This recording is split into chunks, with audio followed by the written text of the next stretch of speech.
نحمدہ و نصلی علی رسولہ الکریم، اما بعد۔ رمضان اور روزے کا آپس میں جو تعلق ہے وہ کیا ہے؟ ان دونوں کی فضیلت کیا ہے؟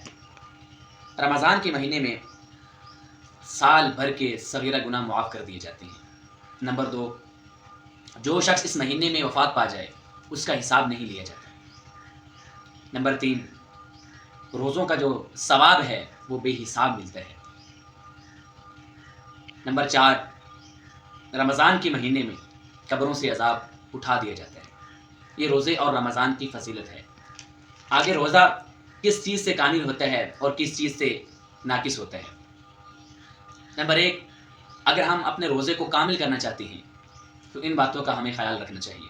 نمبر 1، نظر بد سے محفوظ رہیں، نظر بد سے پرہیز کریں، بچیں۔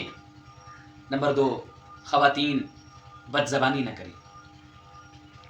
ہر بالغ تمام گناہوں سے پرہیز کرے، جھوٹ نہ بولے، غیبت نہ کرے، اور قرآن مجید کو نماز تراویح میں سنجیدگی سے سنا جائے، شوق سے سنا جائے، اور نماز کا اہتمام کیا جائے، جماعت کے ساتھ نماز ادا کی جائے۔ ان تمام چیزوں کے ساتھ روزہ کامل ہوتا ہے۔ اگر ہم گناہوں سے محفوظ نہیں ہوں گے، گناہوں سے نہیں بچیں گے، تو ہمارا روزہ تو ہوگا لیکن وہ کامل نہیں ہوگا، وہ پورا نہیں ہوگا، کیونکہ روزہ ایک نور ہے۔ روزہ کھانے پینے ان چیزوں سے روزہ نہیں ہوتا، بلکہ روزہ اپنے نفس کو کنٹرول کرنے کا نام ہے۔